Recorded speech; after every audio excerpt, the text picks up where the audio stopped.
नमस्कार, जय श्री कृष्णा, राधे राधे प्रिय मित्रों। दोस्तों, चाहे मर जाना मगर यह 3 बातें स्त्रियों को कभी मत बताना। दोस्तों, आज की वीडियो बड़ी ही ज्ञानवर्धक और बहुत ही रोचक है। आज की वीडियो का मकसद है कि कभी भी इन 3 बातों को स्त्रियों को या अपनी पत्नियों को कभी नहीं बतानी चाहिए।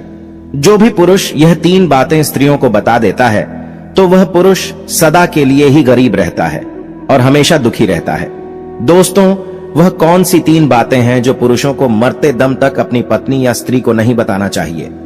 यह 3 बातें हम आपको एक छोटी सी कहानी के माध्यम से बताने जा रहे हैं। चैनल को सब्सक्राइब अवश्य कर लें। प्राचीन समय की बात है। एक नगर में एक राम गोपाल नाम का एक व्यक्ति रहा करता था। राम गोपाल मन से बहुत ही भोला था और बहुत ही सीधा साधा था। उसने अपने जीवन में कभी किसी प्रकार का कोई पाप नहीं किया था और राम गोपाल की जो पत्नी थी थोड़ी भुलक्कड़ स्वभाव की थी और राम गोपाल के छोटे छोटे बच्चे भी थे। दोस्तों, राम गोपाल अपनी पत्नी से किसी भी प्रकार की किसी भी बात को नहीं छुपाता था और राम गोपाल अपने घर में अकेले ही काम करने वाला था। जिस नगर में राम गोपाल रहा करता था उस नगर में सबसे गरीब केवल राम गोपाल ही था। उसके अलावा नगर में कोई भी गरीब नहीं था, तो हर कोई राम गोपाल की पत्नी और राम गोपाल का गरीब होने के कारण मजाक उड़ाया करते थे।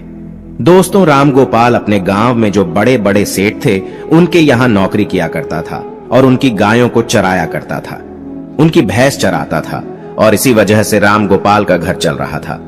उनसे ही 2 टाइम की रोटी मिल रही थी। परंतु एक दिन की बात है कि किसी कारणवश राम गोपाल जिस सेठ के यहाँ काम किया करता था उस सेठ ने राम गोपाल को बुलाया और राम गोपाल से कहता है कि राम गोपाल, अब तुम्हें कल से आने की कोई जरूरत नहीं है, क्योंकि हमने तुम्हारे अलावा किसी दूसरे को काम पर रख लिया है। इसी वजह से अब हम तुम्हें नहीं रख पाएंगे और तुम्हारी जो पिछले महीने की पगार है उसे तुम ले जा सकते हो और यहाँ से जा सकते हो। इसके बाद राम गोपाल अपने सेठ से अपनी पिछले महीने की पगार लेकर अपने घर आ जाता है। राम गोपाल बहुत ही दुखी होता है और फिर घर आकर राम गोपाल जैसे ही अपनी पत्नी को पैसे देता है तो राम गोपाल की पत्नी बहुत ही खुश होती है। परंतु उसके बाद राम गोपाल जब अपनी पत्नी को बताता है कि मेरी नौकरी छूट चुकी है, अब कल के बाद मैं कहीं नहीं जाऊंगा, उस दिन के बाद से राम गोपाल अपने घर में ही रहता था, क्योंकि राम गोपाल के पास अब कोई भी काम नहीं था। दोस्तों, उसके बाद देखते ही देखते कई दिन बीत गए, परंतु राम गोपाल को कोई भी काम नहीं मिल रहा था और घर में रखे हुए जो पैसे थे जो उसे उसके सेठ ने दिए थे वो भी धीरे धीरे खर्च हो रहे थे। उसके बाद राम गोपाल इस बात को सोचने लगता है कि अब हमारे घर का खर्चा कैसे चलेगा। हमारे घर में कमाने वाला केवल मैं अकेला हूँ और मुझे कुछ ना कुछ तो करना ही होगा, वरना इस तरह तो हम भूखे मर जाएंगे। दोस्तों, इस प्रकार देखते ही देखते कई दिन बीत गए और फिर एक ऐसा समय आता है जब राम गोपाल के घर में खाने के लिए एक दाना भी नहीं बचता है। राम गोपाल बहुत ज्यादा उदास हो जाता है और फिर मन ही मन अपने आप को कोसने लगता है और फिर एक दिन की रात को राम गोपाल को अपनी पत्नी और अपने बच्चों के साथ भूखा ही सोना पड़ता है। और फिर जैसे ही दूसरे दिन सवेरा हुआ तो राम गोपाल घर से थोड़ी दूर एक जंगल में लकड़ियां काटने के लिए जाता है। तो राम गोपाल जैसे ही जंगल में लकड़ियां काटने के लिए जाता है तो राम गोपाल को एक संत दिखाई देते हैं। जैसे ही राम गोपाल को वह संत दिखाई देते हैं तो वह राम गोपाल संत के नजदीक जाता है और फिर संत राम गोपाल को देखकर अपनी आंखें खोल लेते हैं। राम गोपाल उस विद्वान संत को प्रणाम करता है और प्रणाम करने के बाद उनके पैरों में गिर जाता है और कहता है कि हे गुरुदेव, मेरे घर में खाने पीने के लिए दाना पानी नहीं है, मेरे बीवी और बच्चे भूखे मर रहे हैं, कृपा करें मुझे कोई ऐसा सुझाव दें जिसकी वजह से मेरा घर ठीक तरह से चल सके। दोस्तों, इस प्रकार विनती करने के बाद वह संत राम गोपाल की ओर देखता है और वह संत राम गोपाल की ओर देखकर यह पता करता है कि वह बहुत ही सीधा है। उसने अपने जीवन में आज तक कोई पाप नहीं किया है। उसके स्वभाव को देखकर वे विद्वान साधु राम गोपाल से कहता है कि राम गोपाल, मैं तुम्हें आज ऐसे एक पेड़ के बारे में बताने वाला हूँ। अगर उस पेड़ के नजदीक जाकर तुम उस पेड़ से जो भी मांगोगे तो वह पेड़ तुम्हें लाकर दे देगा, और अगर उस पेड़ का एक छोटा सा भी भाग, छोटी सी भी लकड़ी तुम तोड़ लेते हो या काट लेते हो तो वह सोने में बदल जाएगा और इस तरह तुम अपने घर को चला सकते हो, अपने घर की गरीबी को दूर कर सकते हो। दोस्तों, मगर संत राम गोपाल को यह बात भी कहते हैं कि अगर तुमने इस बात को अन्य किसी आदमी या किसी औरत को बताया तो उस दिन के बाद से तुम्हें वह किसी प्रकार की कोई वस्तु नहीं देगा और तुम्हें सब कुछ देना बंद कर देगा। दोस्तों, राम गोपाल तो सीधा साधा था। राम गोपाल उस संत के द्वारा उस पेड़ के नजदीक जाता है और पेड़ के नजदीक जाकर राम गोपाल को सबसे पहले अपनी बीवी और अपने बच्चों की याद आ गई। और फिर राम गोपाल सबसे पहले उस पेड़ से, उस वृक्ष से एक बोरी चावल मांगता है। जैसे ही राम गोपाल वृक्ष से एक बोरी चावल मांगता है तो झट से ही ना जाने कहां से एक बोरी चावल राम गोपाल के सामने आ जाते हैं। राम गोपाल वह एक बोरी चावल को लेकर चला जाता है और घर जाकर अपनी बीवी और बच्चों को चावल खिलाता है और सभी भरपेट भोजन करते हैं। उस दिन राम गोपाल ने अपनी पत्नी को यह नहीं बताया था कि मैं चावल कहां से लाया हूं, परंतु फिर जैसे ही राम गोपाल दूसरे दिन उसके पास जाता है, राम गोपाल उस पेड़ से 5 सोने की मुद्राएं मांग लेता है।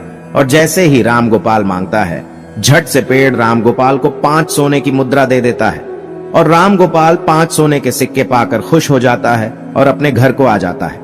घर आकर राम गोपाल अपनी पत्नी को सोने के सिक्के देता है तो राम गोपाल की पत्नी भी बहुत खुश होती है और उसके बाद राम गोपाल अपनी पत्नी को सारी बात बता देता है, क्योंकि राम गोपाल की पत्नी जैसे ही राम गोपाल के हाथ में 5 सोने के सिक्के देखती है तो वह राम गोपाल से पूछने लगी कि आखिर तुम यह कहां से लाए हो। तो राम गोपाल अपनी पत्नी को सारी बातें बता देता है। दोस्तों, राम गोपाल अपनी पत्नी से कुछ नहीं छुपाता, मगर राम गोपाल को इस बात का भी पता था कि उसकी पत्नी भुलक्कड़ है, लेकिन वह सारी बातें अपने पड़ोसियों को बता देती है। जो भी उसे बताता हूं, लेकिन उस बात को भूलकर राम गोपाल अपनी पत्नी को सारी बातें बता देते हैं। उसके बाद देखते देखते कई दिन बीतते गए। राम गोपाल इसी तरह रोज 5 सोने के सिक्के उस वृक्ष से मांग कर लाने लगा। और फिर एक दिन की बात है, जब राम गोपाल अंत में उस वृक्ष से हजारों सोने के सिक्के मांग लेता है और जैसे ही राम गोपाल मांगता है तो झट से एक बोरी भरकर राम गोपाल के सामने सोने के सिक्के आ जाते हैं। राम गोपाल एक बोरी सिक्के को अपनी बैल की पीठ पर रखकर अपने घर ले जाता है। दोस्तों, वह सोने के सिक्के पाकर और उस विद्वान संत का आशीर्वाद पाकर राम गोपाल देखते ही देखते बहुत धनवान हो गया। राम गोपाल के पास बहुत सारा धन हो गया। राम गोपाल जिस सेठ के यहां नौकरी किया करता था, उससे भी ज्यादा तरक्की राम गोपाल ने कर ली और राम गोपाल उससे भी ज्यादा धनवान हो गए। दोस्तों, ये सब देख करके राम गोपाल के सारे गांव वाले दंग रह गए और वे सोचने लगे कि आखिर यह भुलक्कड़ स्वभाव का राम गोपाल इतना धनवान क्यों हो रहा है। दोस्तों, राम गोपाल से अगर कोई भी इस बात को पूछता कि तुम आखिर इतनी जल्दी धनवान कैसे हो रहे हो, तो राम गोपाल किसी को भी सच नहीं बताता था, क्योंकि राम गोपाल को विद्वान साधु ने किसी को बताने के लिए मना किया था। परंतु वे लोग राम गोपाल को छोड़कर राम गोपाल की पत्नी से इस बात को पूछने लगे। दोस्तों, वो तो आपको पता ही है कि राम गोपाल की जो पत्नी है वह भुलक्कड़ स्वभाव की थी। उसके पेट में कोई भी बात नहीं पचती थी। तो राम गोपाल की पत्नी सारी बातें गांव वालों को बता देती थी कि आखिर मेरा पति कहां से धन लाता है। तो राम गोपाल की पत्नी सारी बातें उनको बता देती हैं और देखते ही देखते राम गोपाल जब एक दिन फिर से उस वृक्ष के पास धन लेने के लिए जाता है तो वह वृक्ष राम गोपाल को धन नहीं देता है। राम गोपाल कई बार उस पेड़ से मांगता है, मगर राम गोपाल के मांगने पर भी वृक्ष राम गोपाल को कुछ नहीं देता है। दोस्तों, उस दिन राम गोपाल फिर से अपने घर जाता है और इस चीज के बारे में ज्यादा नहीं सोचता है। मगर जब राम गोपाल दूसरे दिन फिर से वृक्ष के पास जाता है तो कई घंटों उस वृक्ष से मांगता ही रहता है, मगर कुछ भी उसे प्राप्त नहीं होता है। फिर राम गोपाल निराश होकर वह सोचता हुआ अपने घर आ जाता है। तो राम गोपाल अपने घर आकर अपनी पत्नी से कहता है कि हे भाग्यवान, आज मैं वृक्ष के यहाँ जाकर आया हूँ, मगर वृक्ष से आज मैंने जब धन मांगा तो वृक्ष ने कुछ नहीं दिया। कहीं तुमने किसी को वृक्ष के बारे में बता तो नहीं दिया। तो दोस्तों, राम गोपाल की पत्नी भुलक्कड़ स्वभाव की थी और वो अपने मन में किसी भी प्रकार की बात नहीं छुपाती थी और इसमें कोई संदेह नहीं है। तो राम गोपाल की पत्नी राम गोपाल से कहती हैं कि पियाजी, जब मुझसे गांव वालों ने पूछा कि इतना सारा धन तुम्हारे पास कैसे आ रहा है तो मैंने उन सबको बता दिया। दोस्तों, अपनी पत्नी के मुख से यह बात सुनकर राम गोपाल समझ जाता है, हो ना हो ये सारी करतूत मेरी बीवी की ही है। उसके बाद राम गोपाल अपनी पत्नी को बहुत डांटता है और फिर इस तरह से कई महीने बीत जाते हैं। राम गोपाल के पास जो धन था वह धीरे धीरे खर्च होता जाता है और देखते ही देखते राम गोपाल फिर अमीर से गरीब होने लगता है और फिर से राम गोपाल की स्थिति वही हो जाती है। राम गोपाल के घर में खाने के लिए दाना नहीं बचता है। दोस्तों, फिर से राम गोपाल की पत्नी और राम गोपाल और उसके बच्चे रात को भूखे सोते हैं। तब राम गोपाल अपनी पत्नी को कोसने लगता है और अपनी पत्नी से कहता है कि भुलक्कड़, ये सब तुम्हारी वजह से हो रहा है। अगर मैं तुम्हें ना बताता तो आज ये दिन नहीं देखना पड़ता। राम गोपाल अपनी पत्नी से कहता है, मगर अब बहुत लेट हो चुका है। दोस्तों, फिर एक दिन राम गोपाल उस संत को ढूंढने के लिए जंगल में जाता है, मगर राम गोपाल को वह संत, विद्वान, साधु उसे पूरे वन में, पूरे जंगल में नहीं मिलता है। राम गोपाल को ढूंढते ढूंढते कई घंटे बीत जाते हैं और फिर कई घंटे बाद राम गोपाल को वह संत मिल जाते हैं। संत मिलते ही राम गोपाल उनके चरणों में गिरकर रोने लगता है और गिड़गिड़ाने लगता है और कहता है, हे गुरुदेव, आखिर मुझसे ऐसी कौन सी भूल हो गई है जिसकी वजह से आप मुझसे रूठ गए हो? आप ही मेरे दाता हो, आप ही मेरे विधाता हो। हे विधाता, आप मेरी भूल को माफ करें, क्योंकि मेरी एक भूल के कारण आज मेरे बच्चे भूखे सो रहे हैं, मेरे संतान भूखी है, इसलिए हे भगवान, आप मेरी सहायता करें।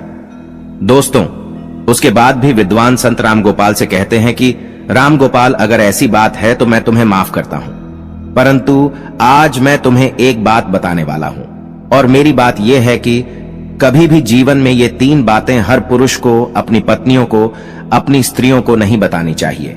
जो पुरुष इन बातों को बताता है, वो पुरुष हमेशा जीवन में सदा के लिए दुखी रहता है, सदा के लिए जीवन में गरीब रहता है। दोस्तों, उसके बाद विद्वान संत कहते हैं कि राम गोपाल, अगर इन 3 बातों को तुम आज से ही अमल कर लोगे तो फिर से तुम्हारे अच्छे दिन आ जाएंगे।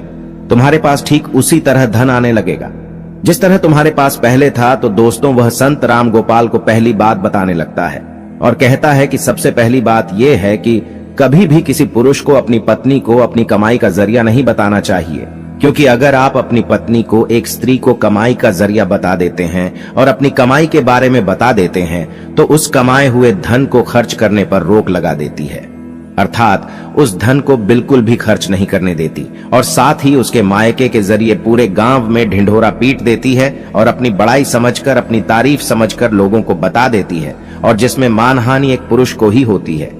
दोस्तों, जिस प्रकार से राम गोपाल की पत्नी ने गांव के अन्य लोगों को कमाई का जरिया बताया था, ठीक उसी प्रकार किसी भी पुरुष को अपनी कमाई का जरिया और अपनी कमाई के बारे में कभी भी किसी स्त्री को, अपनी पत्नियों को नहीं बताना चाहिए। दोस्तों, दूसरी बात कि किसी भी पुरुष को अपनी पत्नी को अपनी कमजोरी नहीं बतानी चाहिए, क्योंकि जो पुरुष अपनी पत्नी को कमजोरी बताता है तो वह खुद फंस जाता है, क्योंकि अगर आप अपनी पत्नी को अपनी कमजोरी बताते हो तो वह बार बार आपकी कमजोरी को पकड़ लेगी और आपसे अपना काम करवाने लगेगी, उस कमजोरी को पकड़कर आपको दबाने लगेगी। और अगर आप अपनी कमजोरी अपनी पत्नी को बता देते हैं तो आप अपने जीवन में हमेशा पछताते ही रहोगे। इसीलिए किसी भी पुरुष को अपनी पत्नी को अपनी कमजोरी नहीं बतानी चाहिए। तीसरी बात है कि किसी भी पुरुष को अपनी पत्नी को अपने जीवन में हुए अपमान के बारे में नहीं बताना चाहिए, अर्थात जो पुरुष अपनी पत्नी को अपने अपमान के बारे में बताता है तो वह अपनी हर बात पर, छोटे छोटे झगड़े पर आपके उस अपमान के बारे में बोलकर, उसका हवाला देकर आपको परेशान करेंगी, आपको मजबूर करेगी और बार बार उस अपमान की याद दिलाएंगी और दूसरों से कहेगी, क्योंकि स्त्रियां धर्म और कर्म से बंधी हुई होती है। इनके मन में इनकी अपनी इच्छाएं छुपी होती हैं और यह अपनी बातों को अन्य लोगों को नहीं बताती है, मगर यह दूसरों की बातों को दूसरे तक अवश्य ही बता देती हैं। इसलिए अगर आप अपने अपमान के बारे में अपनी पत्नी को बताते हैं तो इसमें आपकी 100% मानहानि होती है। दोस्तों, ये 3 बातें कभी भी एक पुरुष को अपनी पत्नी को नहीं बतानी चाहिए। तो दोस्तों, ठीक इसी प्रकार से विद्वान साधु राम गोपाल को ये 3 बातें बता देता है। राम गोपाल संत के द्वारा बताई गई 3 बातों पर अमल करता है और उसके बाद अपने घर जाता है और घर जाकर इन 3 बातों पर अमल करने लगता है। तो फिर देखते ही देखते राम गोपाल के अच्छे दिन वापस आने लगते हैं। मगर उसके बाद में राम गोपाल उस विद्वान संत के द्वारा कही 3 बातों पर अमल करने लगता है, और जब अपनी पत्नी को 3 बातें नहीं बताता है तो राम गोपाल रंग से राजा बन जाता है। तो दोस्तों, इस प्रकार यह 3 बातों को अपनी पत्नी से नहीं बतानी चाहिए। यदि आपको यह वीडियो पसंद आई हो तो प्लीज आप हमारे चैनल को सब्सक्राइब अवश्य करें।